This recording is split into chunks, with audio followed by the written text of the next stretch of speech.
Hello. Hello. आवाज़ आ रही है सर मेरी?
इसी हेलो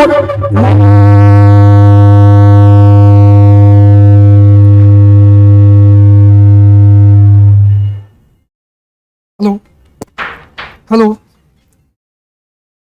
हेलो इसी मोटिव के साथ हमने इंस्टीट्यूट की शुरुआत ऑनलाइन माध्यम में लगभग 6 महीने पहले करी। शुरुआती दिनों में ही आप सभी लोगों का काफी प्यार और आशीर्वाद हमें प्राप्त हुआ और 66वीं बीपीएससी के इंटरव्यू में लगभग ऑनलाइन और ऑफलाइन माध्यम में हमें 170 से अधिक बच्चों का मॉक इंटरव्यू कंडक्ट कराने का सौभाग्य प्राप्त हुआ। इस सफलता से उत्साहित होकर फिर हमने बाकी कोर्सेज के जरिए भी लोगों का मार्गदर्शन शुरू किया। आज काफी बच्चों के डिमांड पर कि ऑफलाइन सेंटर खोला जाए, हमने इसे लॉन्च करने का फैसला किया और जाहिर सी बात है हम सबों के बीच सबसे बड़े प्रेरणा स्रोत के तौर पे सिर्फ बिहार ही नहीं बल्कि पूरे विश्व में अपने मार्गदर्शन के लिए जाने वाले आदरणीय श्री आनंद कुमार सर से ज्यादा बेहतर व्यक्ति और कौन हो सकते हैं जो इंस्टीट्यूट के शुभारंभ के अवसर पर हम सभी को मार्गदर्शन दे। इनके बारे में परिचय देना सूरज को दिया दिखाने के समान है, इसलिए ज्यादा कुछ ना बोलते हुए सिर्फ इतना ही कहना चाहूंगा कि आकाश की कोई सीमा नहीं, पृथ्वी का कोई तोल नहीं, साधु की कोई जात नहीं और पारस का कोई मोल नहीं। आज हमारे बीच ऐसे ही अनमोल पारस आदरणीय श्री आनंद कुमार सर उपस्थित हैं। मैं उनसे आग्रह करूंगा कि दीप प्रज्वलित कर कार्यक्रम का शुभारंभ करें।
जी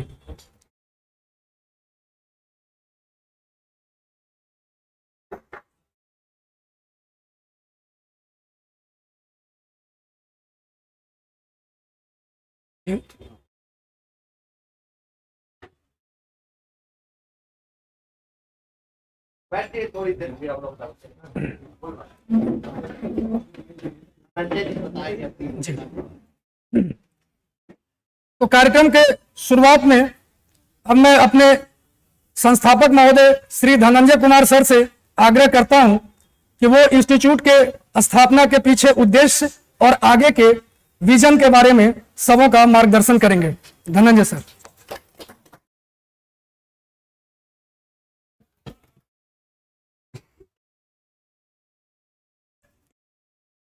कहीं से कर लो, नहीं ठीक है। स्टेज पे मौजूद आनंद सर को सबसे पहले मैं धन्यवाद देना चाहूँगा। उन्होंने अपना समय निकाला और यहाँ आकर हम सबका मनोबल बढ़ाया। ये ऑर्गेनाइजेशन स्टैब्लिश करने के पीछे दो ऑब्जेक्टिव थे। पहला, खुद मेरे पिताजी पढ़े लिखे नहीं हैं, बट उनका एक सपना था कि उनके बच्चे पढ़ें और हम तीनों भाई बहन पढ़े भी और बहुत अच्छी अच्छी जगह से एजुकेशन ली, अच्छी पोस्ट पे गए। और उनका हमेशा एक सपना था कि पढ़ाई के माध्यम से ही आप सारे पॉवर्टी के बैरियर्स को तोड़ सकते हैं। और मुझे लगता है कि ये बात पूरी तरह सत्य है कि एजुकेशन के माध्यम से ही आप अपने गरीबी से ऊपर निकलकर उस ऊंचाई तक पहुंच सकते हैं जहां न कोई रिलीजन, कास्ट, कलर कुछ नहीं है। तो एजुकेशन सबसे बड़ा पावर है। दूसरा जो मेरा मोटिव था, मेरे गुरुदेव आनंद सर द्वारा दिखाया गया रास्ता, जब वो दिल्ली में मेरे सेंटर को उद्घाटन करने आए थे तो उन्होंने अपने स्पीच में कहा कि ठीक है, दिल्ली में तो बहुत लोग हैं, लेकिन बिहार का क्या? बहुत सारे बिहार के बच्चे पैसों के अभाव में दिल्ली आ नहीं पाते हैं। जो आ पाते हैं उन्हें भी पता नहीं होता कि कहां एडमिशन ले, और वहां इतना महंगा होता है कि बहुत सारे बच्चे उस एजुकेशन को नहीं प्राप्त कर पाते हैं। उनका एक शब्द था कि आप अपनी ऑर्गेनाइजेशन को इस तरह बनाएं कि वो बिहार के गलियों में, हर डिस्ट्रिक्ट में, हर पंचायत में मूव करे, तभी वो सक्सेस होगा। और सिंस मैं यहीं से बिलोंग करता हूं, मैं यहीं से आता हूं, मैंने अपने गुरुदेव का वो ड्रीम आज पूरा करने की कोशिश कर रहा हूं कि यहां स्टैब्लिश करूं और यहां के बच्चों को जो दिल्ली की बेस्ट क्वालिटी टीचिंग है, जो बेस्ट फैकल्टी है, उनको यहां लाऊं और मिनिमम से मिनिमम फी पे उनको पढ़ाऊं। क्योंकि मुझे पता है यहां की जो बच्चों की स्थिति है वो बहुत अच्छी नहीं है। दूसरा कि बच्चे जो यहां पढ़ भी रहे हैं, सिविल सर्विस की तैयारी करना चाहते हैं, लेकिन यह बहुत, मैं दुख के साथ कहने की कोशिश कर रहा हूं कि जो टीचर्स हैं, जो क्वालिटी ऑफ एजुकेशन है, जो मटेरियल है, जो ऑर्गेनाइज्ड मटेरियल होना चाहिए, वो है नहीं। जो टीचर्स हैं मुझे लगता है कि डिमांड ऑफ द एग्जाम्स नहीं समझ रहे हैं। जो टीचर्स हैं या तो बहुत पुराने हो गए और जो changing pattern of the exam है उसको समझ नहीं पा रहे हैं। फोकस हमेशा रट्टा पे मैंने देखा बच्चों का ज्यादा होता है यहां, तो मैं उसी पैटर्न को चेंज करने की एक कोशिश कर रहा हूं अपने उन सारे साथियों के साथ जो दिल्ली में हैं या यहां सिविल सर्विस में कार्यरत हैं और अपने पार्ट टाइम में अपने समय निकालकर बच्चों का मार्गदर्शन कर सके। इसी के साथ मैंने बहुत सारे कोर्सेस यहां लेके आया हूं, जिसमें बेसिक फाउंडेशन कोर्स से लेकर हर वो कोर्स है जिन्हें करने के लिए उन्हें दिल्ली जाने की जरूरत नहीं है, बल्कि पटना में ही अपने डिस्ट्रिक्ट में ऑनलाइन के माध्यम से भी आप इस एजुकेशन को प्राप्त कर सकते हैं। आपको पटना आने की भी जरूरत नहीं है। तो इसी के साथ मैं अपना स्पीच खत्म करना चाहता हूं और कहना चाहता हूं कि यह एक मेरा ड्रीम है कि मैं अपने स्टेट के बच्चों के लिए कुछ करूं। मैं चाहता तो मैं लंदन में भी नौकरी कर सकता था, बट नहीं, मेरा एक ड्रीम था अपने स्टेट के लिए कुछ करना, एक स्टार्टअप स्टैब्लिश करना। और मैं कोचिंग नहीं हूं, मैं एक एडुटेक स्टार्टअप प्लेटफॉर्म हूं। मेरे पास टेक्नोलॉजी है, मैं बहुत सारे बच्चों तक, बहुत गांव तक, पंचायत तक पहुंच सकता हूं इस टेक्नोलॉजी के माध्यम से। तो मैं आप सबसे आग्रह करूंगा कि आप आए और अपना प्रिपरेशन एक ऑर्गेनाइज्ड वे में करें। धन्यवाद।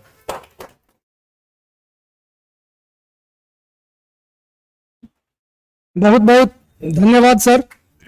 जैसा कि आपने बताया कि राज्य के बच्चों को गुणवत्तापूर्ण शिक्षा देने के लिए जो विजन है, जाहिर सी बात है इसके लिए हम सभी प्रयासरत हैं। और जो इसका सबसे पहला प्रेरणा स्रोत अगर हम देखें तो किसी समय जब मैंने 2004 में मैट्रिक की परीक्षा उत्तीर्ण की तो उस समय में भी 10th के बाद IIT वगैरह की तैयारी के लिए लोग दिल्ली और कोटा का रुख किया करते थे। परंतु मैं आभारी हूं कि आनंद सर के विजन के साथ यह संभव हो पाया कि पटना में बिहार के छात्रों के लिए गुणवत्तापूर्ण क्वालिटीपूर्ण शिक्षा अगर कही जाए, जो IIT या मेडिकल की फील्ड की तैयारी होती है, तो इस पैटर्न को रिवर्स करने के डायरेक्शन में अगर देखा जाए तो आनंद सर का योगदान जो है वो अतुलनीय है। और इसी विजन को हम लोग सिविल सर्विसेज में भी इंप्लीमेंट करना चाहते हैं, जो कि धनंजय सर ने कहा कि बिहार के बच्चों के लिए ही हमें कुछ गुणवत्तापूर्ण शिक्षा की व्यवस्था करनी है। इसी के साथ अब मैं कार्यक्रम के शुभारंभ में आदरणीय आनंद सर से आग्रह करूंगा कि दीप प्रज्वलित कर कार्यक्रम का शुभारंभ करें।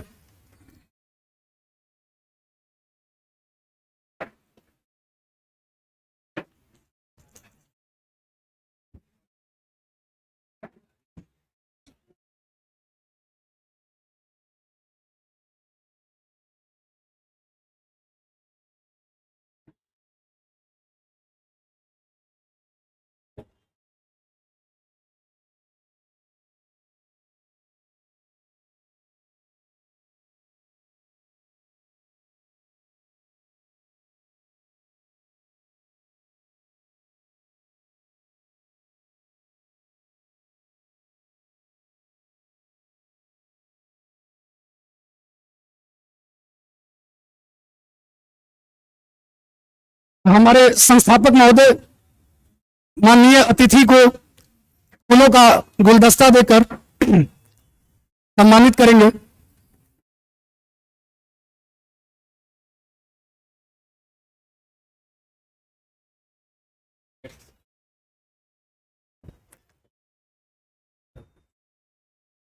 जी, अब माननीय अतिथि महोदय को सम्मानित किया जाए। जैसा कि धनंजय सर ने बताया कि ज्यादातर फैकल्टी के तौर पर हमने हाल ही में पास आउट या चुने हुए सिविल सर्वेंट को आग्रह किया है। इसके पीछे एक मोटिव यह भी है कि जैसा कि हमारा टैगलाइन भी कहता है, सिविल सर्वेंट से पढ़ोगे तो सिविल सर्वेंट बनोगे।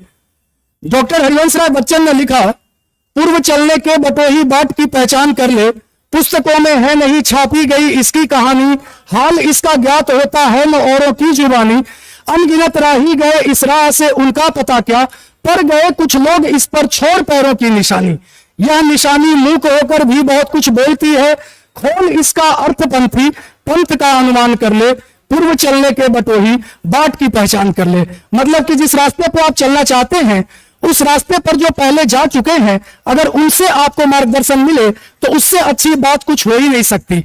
जैसा एक चुने हुए सिविल सर्वेंट आप लोगों को मार्गदर्शन करते हैं, वैसे ही एक फैकल्टी के तौर पे, ऑर्गेनाइजेशन के तौर पे हमें आदरणीय आनंद सर से काफी मार्गदर्शन मिलता है। अब मैं कार्यक्रम में हमारे प्रमुख अतिथि और देश दुनिया में अपने मार्गदर्शन के लिए जानने वाले, साथ ही साथ आप सब लोगों ने इनकी जीवनी पर आधारित जो कुछ समय पहले एक फिल्म आई थी वह भी अवश्य देखा होगा। तो ऐसे ही गुरुवर को हम सभी नमन करते हुए उनसे आग्रह करते हैं कि इस मौके पर हम सभी का मार्गदर्शन करें। धन्यवाद सर।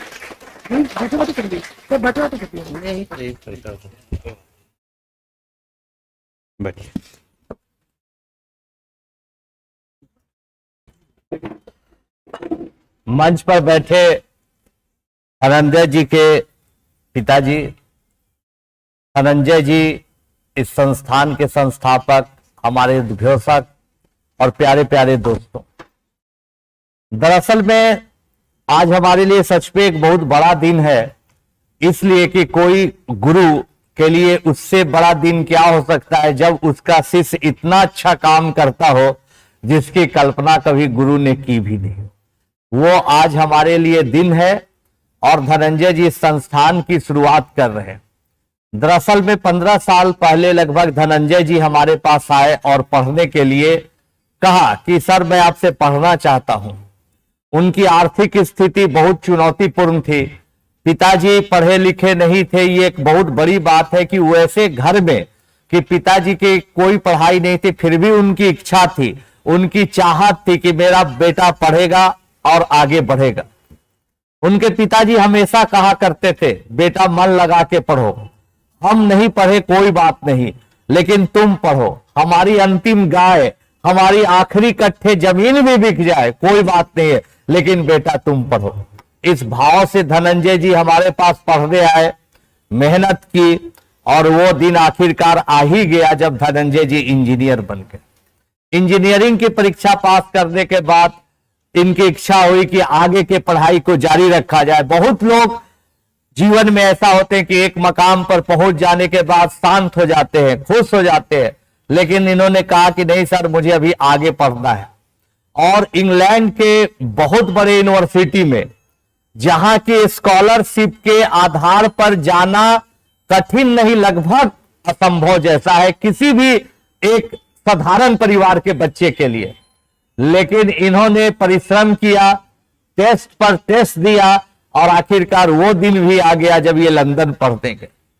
लंदन से पढ़ाई पूरी करने के बाद वहां से इन्होंने फोन किया कि सर मेरी पढ़ाई पूरी हो गई है, अब मुझे यहां भी कई जॉब के ऑफर मिल रहे हैं, मुझे क्या करना चाहिए, यहां जॉब करना चाहिए या फिर वापस आके गिव बैक टू सोसाइटी करनी चाहिए। मैंने कहा कि देखिए लॉकडाउन का के थोड़ा पहले का टाइम था, हमने कहा कि देखिए सबसे पहले तो मेरा एक पाठ पुर्जा है जो मिल नहीं रहा है या इंडिया में, उसको लेके आइए जब आप आ रहे हैं। फिर हमने कहा कि देखिए धनंजय जी आप अपने मन से सोचिए जो आपके अंतरात्मा से आवाज आती है, जो मन में आपको लगता है वही काम करिए। इंग्लैंड में आप देखे होंगे, धनंजय जी को हमने कहा कि इंग्लैंड में देखे होंगे कि जब भी कोई आदमी मरता है तो उसको दफनाया जाता है क्रिश्चियन धर्म के अनुसार, और उसके बगल में एक पत्थर लगाया जाता है, लिखा जाता है कि रॉबर्ट प्रिंस, और नीचे लिखा जाता है जिन्होंने शिक्षण के द्वारा बच्चों को पढ़ाया, अगर टीचर है तो। एक बहुत अच्छा वकील अगर मरता है, उनकी मौत होती है, उसको दफनाया जाता है, तो वहां पर पत्थर पर लिखा हुआ होता है कि भाई ये बहुत बड़े वकील थे, J.W. बेरियंट, अब ये दुनिया में नहीं है, लेकिन बहुत जरूरतमंद को उन्होंने न्याय दिलाया, और न्याय दिलाने के बाद उनको सशक्त किया। वैसे ही धनंजय जी से हमने सवाल पूछा कि ठीक है धनंजय जी, आज के बाद चाहे 50 साल बाद, 80 साल बाद, 70 साल बाद, जब भी आपकी मृत्यु होगी तो आपके पत्थर के सामने क्या लिखा होगा, ये आप सोच के आइए, एक दिन बाद बताइए। बहुत सोचिए तब निर्णय लीजिए, कोई निर्णय एक दिन 2 दिन में मत लीजिए। करीब 1 हफ्ते बाद इन्होंने फोन किया कि नहीं सर, हम चाहते हैं यही लिखा हो कि वो धनंजय जिसके पिताजी नहीं पढ़े हुए थे, जिनकी माताजी नहीं पढ़ सकती थी, वो धनंजय पढ़ा लिखा और समाज में बदलाव लाया, और ऐसे गरीब गुरुआ के बच्चों की जिंदगी बदला जो कभी सोच भी नहीं सकता था कि पढ़ाई के माध्यम से उस ऊंचाई को छुएगा। तो सर मुझे टीचिंग में जाना है, मुझे पढ़ाना है।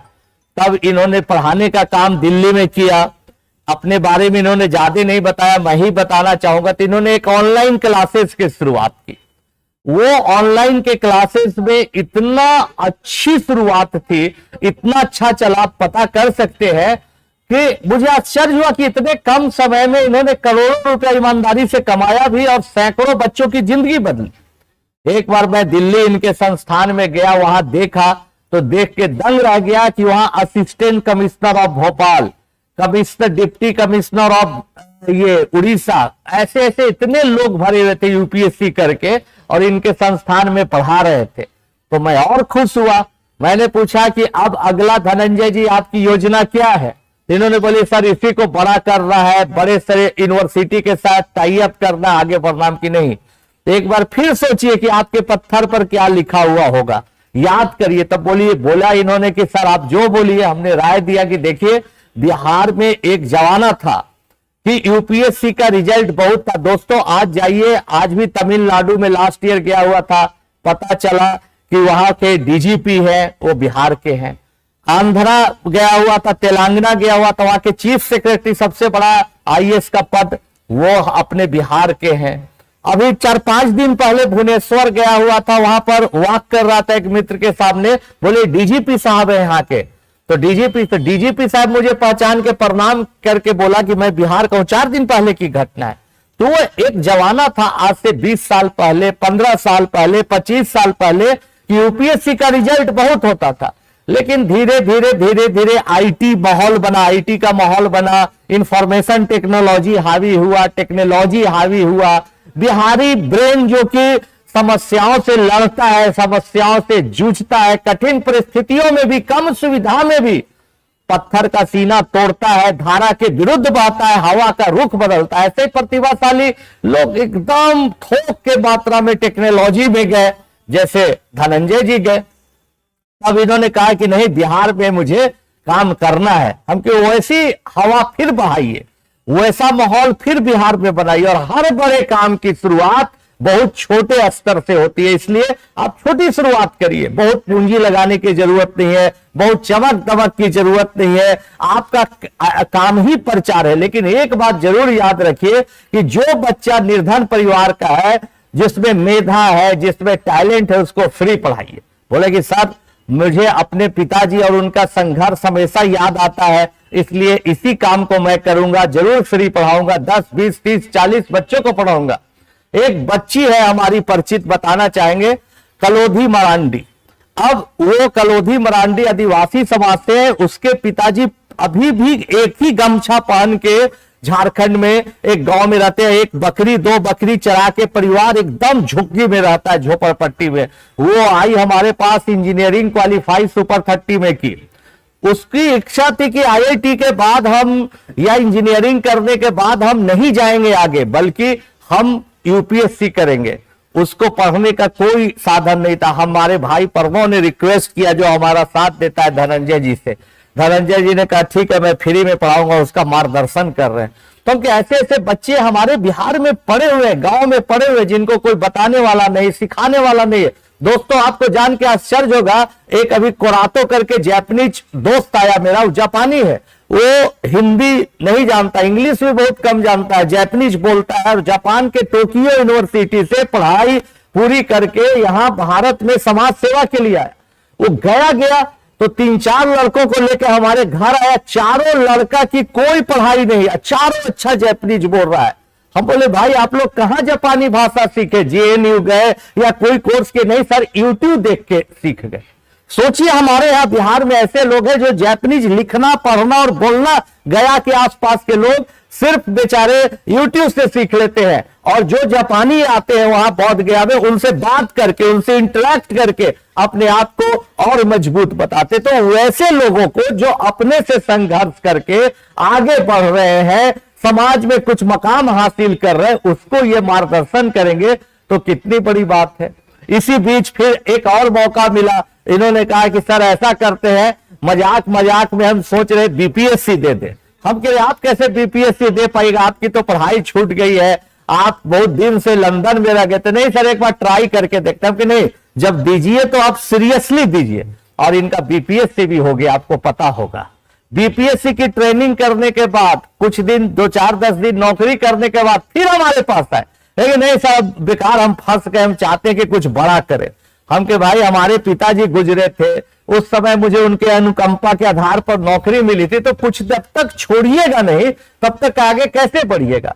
जो व्यक्ति किसी प्रिय चीज को अचानक छोड़ देता है, मानो अपने आप को बड़ी शक्ति से जोड़ लेता है। आप जुड़ जाइए, आपको जुड़ने का समय आ गया।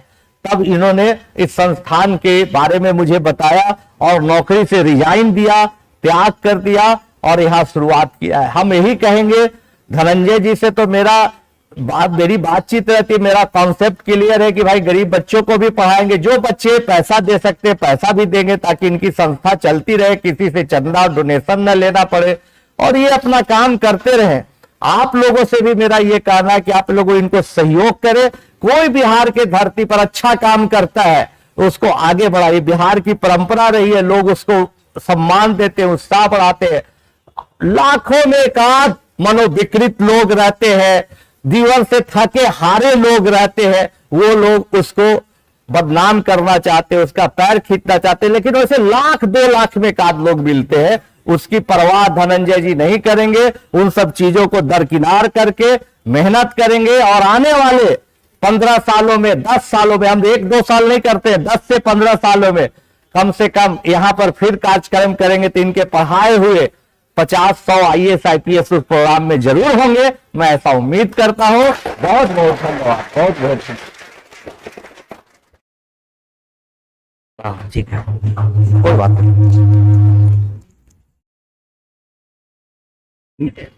बहुत बहुत बहुत धन्यवाद आदरणीय आनंद सर ने जो महत्वपूर्ण बातें हम सबों को बताई, उससे हमें हमेशा प्रेरणा मिलता रहेगा। यहाँ हमारे बीच श्री रौनक जी मौजूद हैं जो कि अपने गुरु के सम्मान में कुछ पेंटिंग खुद से बनाकर लाए हैं, तो वो चाहते हैं कि वो माननीय अतिथि महोदय आदरणीय आनंद सर को और संस्थापक महोदय श्री धनंजय सर को सुपुर्द करें। तो मैं उनसे अनुरोध करूंगा।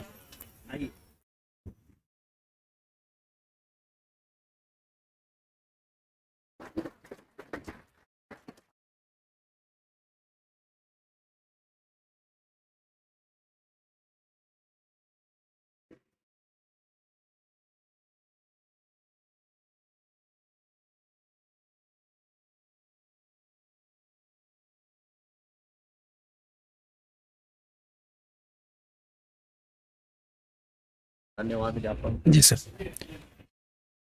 तो कार्यक्रम के आखिरी पड़ाव में सभी के संबोधन के बाद और माननीय मुख्य अतिथि के मार्गदर्शन के बाद अब कार्यक्रम का समापन इन्हीं शब्दों के साथ कि ठनठोक ठेलता है जब नर, पर्वत के जाते पांव उखर, मानव जब जोर लगाता है पत्थर पानी बन जाता है।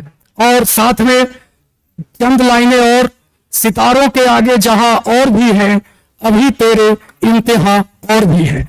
धन्यवाद।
आप अच्छा काम कर रहे हैं, कामनाएं आपके चेहरे से बात है।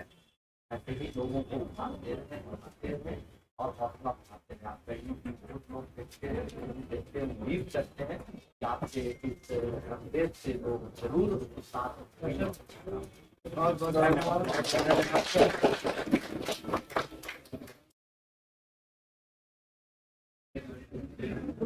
बिहार के वो तमाम छात्र यूपीएससी और डीसीपी की तैयारी करते हैं, उनके लिए एक नई किरण जो है वो निकल चुकी है। जी हाँ, संजय कुमार के द्वारा राजधानी पटना में निरंजन एकेडमी जो है उसका उद्घाटन किया गया है। इस कड़ी में हमारे साथ हैं मैथमेटिक्स साइंटिस्ट बनाए जाने वाले आनंद सर। बिहार के बहुत से छात्र हैं तैयारी करते हैं, परंतु इन तैयारियों के लिए बिहार से बाहर करना पड़ता है और इस कड़ी में बिहार एक नई संस्था खुली है। ये संस्था कहाँ तक बच्चों को अपना सेवा दे गरीबी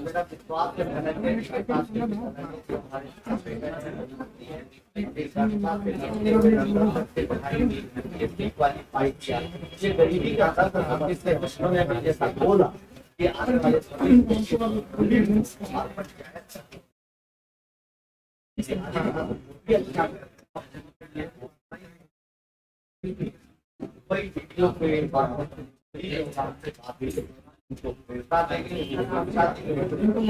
सर, ऐसा कहा जाता है कि बिहार के जो भी बच्चे हैं वो जन्म लेने के बाद ही उनके मन में एक ख्याल आ जाता है कि वो यूपीएससी की तैयारी करते हैं। कहाँ तक इस बातों से आप सरकार बताया कि आप तेलंगाना में चले जाइए, आप उड़ीसा में चले जाइए या डीजीपी में और वो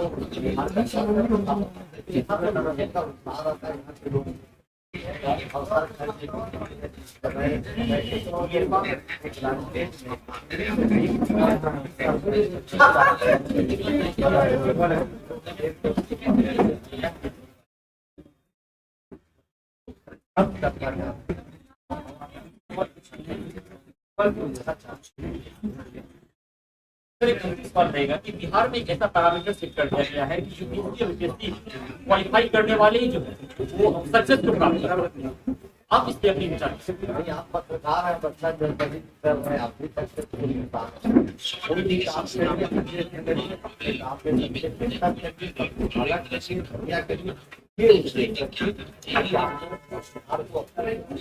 हमारे साथ हैं संस्थापक धनंजय कुमार सर।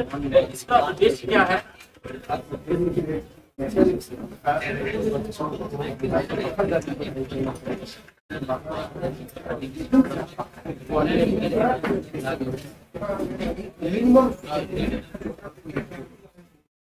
देव का सपना है कि हर बच्चे को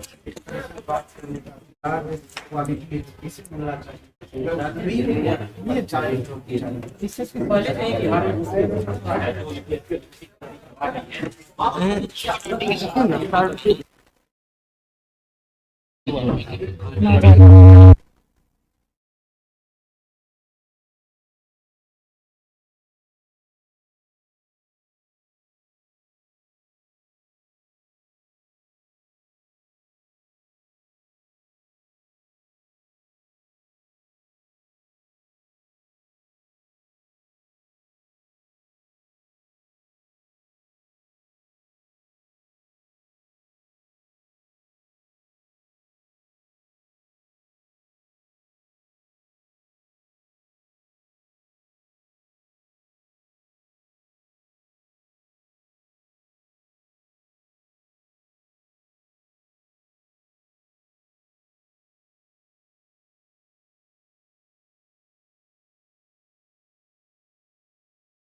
आनंद सर सुपर कटिंग के संस्थापक, इन्होंने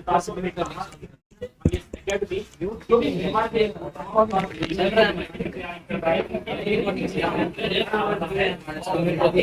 आवाज